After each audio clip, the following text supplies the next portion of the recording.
దివ్యాంగుల పెన్షన్ పై టెన్షన్ కొనసాగుతుంది. 80,000 మందికి నోటీసులు ఇవ్వడం కలవరపెడుతుంది. అర్హులకు మాత్రం ఎట్టి పరిస్థితుల్లో పెన్షన్ తొలగించేది లేదని సర్కార్ స్పష్టం చేస్తుంది.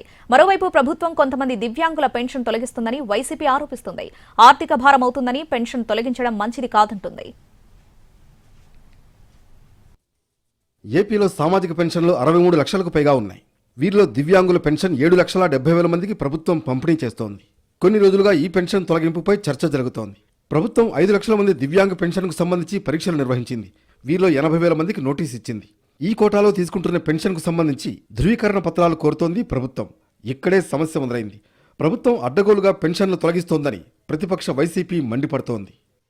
నోటీసులు ఇచ్చిన 80,000 మందిలో కొందరిని వితంతు, వృద్ధాప్య పెన్షన్ కోటాలో చేర్చింది. కానీ గత ప్రభుత్వంలో దొంగ సర్టిఫికేట్ పెట్టి కొందరు పెన్షన్ తీసుకుంటున్నారని, ఎట్టి పరిస్థితుల్లో అనర్హులకు పెన్షన్ రాదని ప్రభుత్వం అంటోంది. నోటీస్ ఇచ్చిన కొందరిలో టెంపరరీ సర్టిఫికేట్ ఉన్నా కూడా పెన్షన్ మంజూరు చేయనుంది. అర్హుల పెన్షన్ తొలగించే ప్రసక్తే లేదన్నారు మంత్రి కొండపల్లి శ్రీనివాస్.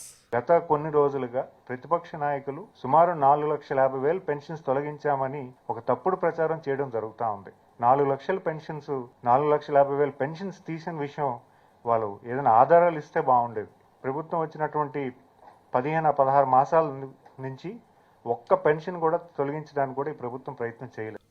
ప్రభుత్వం కుట్రపూరితంగా పెన్షన్లు తొలగిస్తోందని వైసీపీ ఫైర్ అవుతోంది. దివ్యాంగుల పెన్షన్ తొలగించడం అన్యాయమని అంటున్నారు ఆ పార్టీ నేతలు.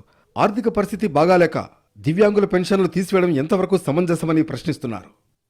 అర్హులకు పెన్షన్ ఆపొద్దని సీఎం చంద్రబాబు కూడా స్పష్టమైన ఆదేశాలిచ్చారు. దివ్యాంగుల పెన్షన్కు సంబంధించి అధికారులతో చర్చించారు. మరో 4 రోజుల్లో పెన్షన్ పంపిణీ జరగనుంది. అధికారులు ప్రత్యేక దృష్టి పెట్టాలన్నారు.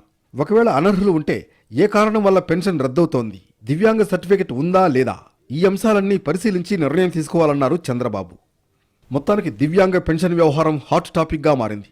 నోటీసులు ఇచ్చిన 80,000 మందికి పెన్షన్ వస్తుందా లేదా అని సందేహాలు వ్యక్తం